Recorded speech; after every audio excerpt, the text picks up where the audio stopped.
Hello, everyone. I hope you are doing amazing as usual.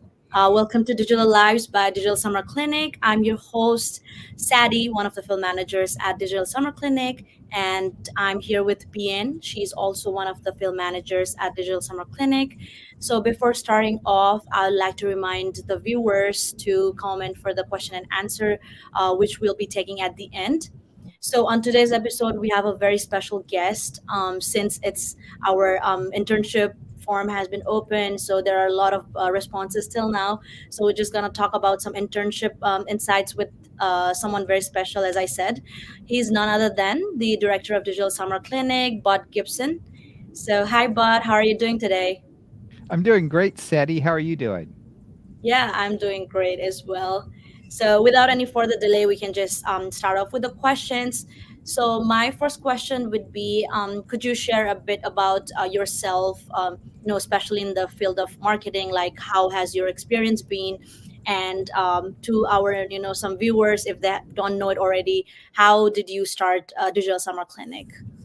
Okay, great. Well, the interesting thing is I started the digital summer clinic, and only after that did I become part of the marketing department. So, my professorial background, what I became a professor in, was actually computer information systems. And when I got over to Eastern, there was an opportunity to teach a course in partnership with Google where we trained people how to do Google Ads. And we put that on the front of a web development course. This is back in 2007, so 17 years ago, we started this. And the idea of using Google Ads in a computer information systems course was, well, most people were getting to websites in that era. They were arriving via search. And so search was setting up their expectations. And how you design the website? Well, you design it for the expectations of your users to help fulfill that. So that's sort of how I got into it. Now, I did have a background in marketing. My MBA was in marketing.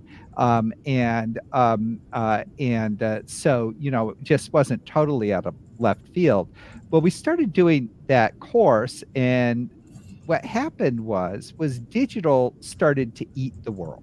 Okay, is if you look at it now, marketing spend is over 50% digital. TV streaming is effectively digital, and print turned into web and digital, and so everything became digital. And so understanding how people navigate the digital world, how you develop digital systems became more and more germane to marketing. Marketing is not just one thing. So I spent a lot of time, thinking about, well, how you set expectations, how you fulfill those expectations, how you figure out if your marketing campaigns are working or not working, how you can enhance them. And I kind of grew in to more and more of a marketing role. And as all of this was going on, we were kind of trying to develop opportunities for the students who were taking part in our courses. And so we founded what has become the Digital Marketing Workshop, and we're going to put that on for the 14th time this coming year. We started the Center for Digital Engagement because I knew that there were a lot of these little digital efforts going on around the university, and this was a way to kind of pull them all together. And founding the Center for Digital Engagement led to the opportunity of doing the Digital Summer Clinic. So I started the Digital Summer Clinic, which is a partnership with the Ann Arbor Spark. That grew from 12 interns working with 6 companies the first year in 2015 to now we're recruiting for our 10th class in 2024. And we will have 48 interns working with 24 companies. And we expect to get between 400 and 500 applications. Great response. The next question is what are the advantages or benefits that students can gain from participating in the summer internship program at the Digital Summer Clinic? Well, so I think the first thing is that it's more than just an internship. So we don't hire students to come in and fetch coffee for their bosses or, do other grunt work. We actually go out with these 24 companies and we work up projects, okay, for the students to work on. So they're already going to get an enhanced working experience just from that. So we effectively set up sort of a, now we don't hold the companies, like, oh, you deviated a little bit, you can't be in the program. But by getting them to set up a project and think about what they're doing, they become intentional about what they're going to do with the students. And so even if they do switch, they don't switch to something completely out of left field. So there's that. Okay, structured internship. The other thing is that we have set up weekly coaching sessions and also a weekly all hands meeting where we have events, networking events, events with past interns, guest speakers. And so you get more than just a simple internship experience where you go and do a job for the company. You get that, but then you also get these other things which are designed to help you think about your career and build your career opportunities. Yeah, that's great to hear. But and since I was also a past intern in Digital Summer Clinic, I could definitely agree with you the fact that it's more than an internship, and I could get like so much, knowledge and upgrade my, career development as well. So this question that I'm going to ask is something related to the internship as well, because I was also like very nervous during interviews, like not only for Digital Summer Clinic, for any kind of interviews. Let's say, like I had my past interviews. So could you tell us, like, any kind of specific mindset, like shifts or techniques, since you are in this field for a long time, so that it could help the candidates, or let's say the students who are going to apply, stay calm and focus during the interviews? Okay, well, so let me kind of take that question back a slight bit. Okay, so when you're applying for a job, there are several points where you can be eliminated from consideration. Okay. So the first one is interview or not interview. Okay. Or actually, it's even should we consider this application beyond just a cursory check through to see if they're really applying for what we have to offer? And then it's interview, not interview. For both of those, the answer is a little bit the same. You need to go in and figure out what the company is about. Work out, what is the opportunity being offered to you. At digitalsummer.clinic, we have all sorts of material about what past interns have done, expectations of mentors, the different kinds of companies that we have going on. And so you can go and study that and figure out where you might fit. So if you make a case for where you fit, then you'll get past that initial screening. Should we consider this applicant, beyond just a cursory look? And then you're much more likely to get an interview. We'll wind up interviewing about 100 people. Okay.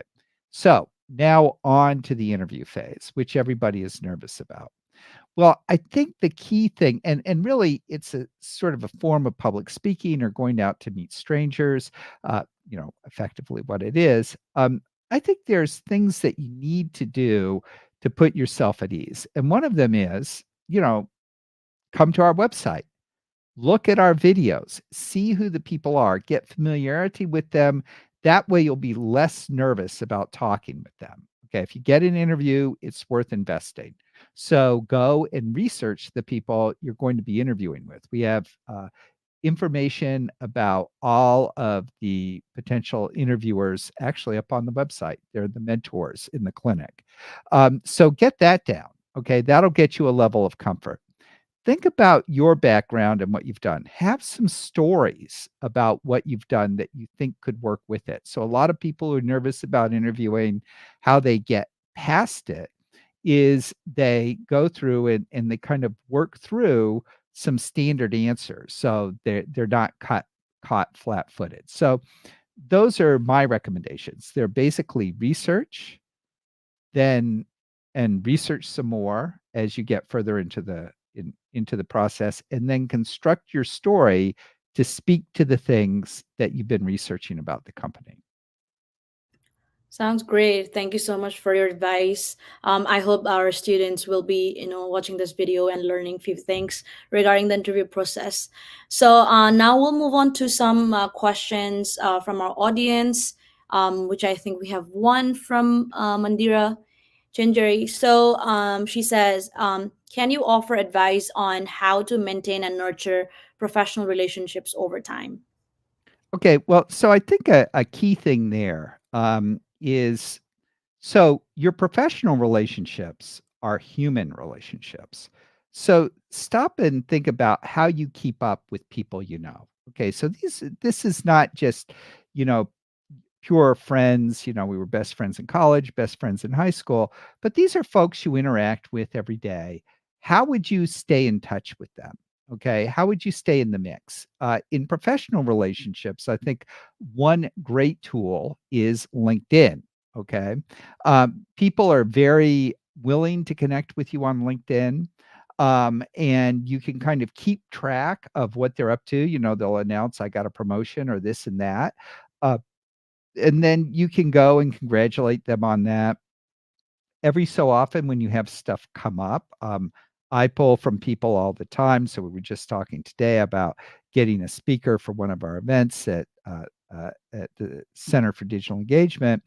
And I was saying, oh, yeah, I just saw this person on LinkedIn announce that she gotten a promotion.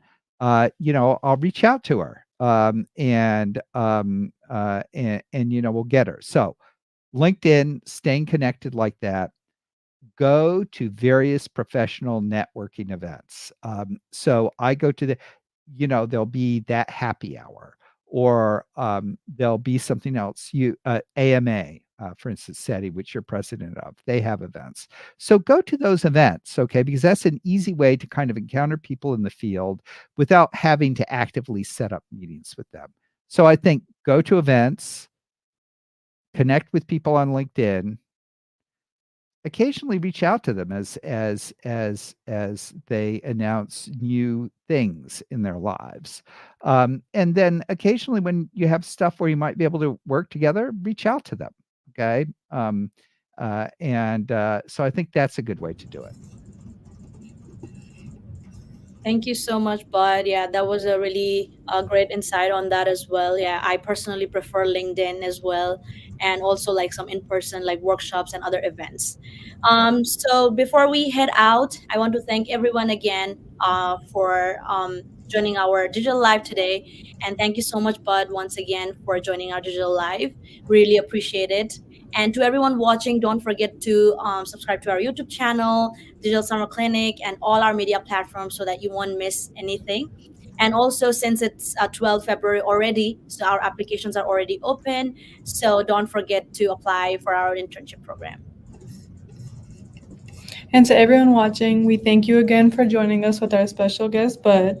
Hope you gained some internship insights. Tune in next Thursday at 5 with our three amazing past interns from the Digital Summer Clinic, Grant Bradley, Sam Kinsler, and Lisa Chai. Have a great week, everyone, and we hope to see you.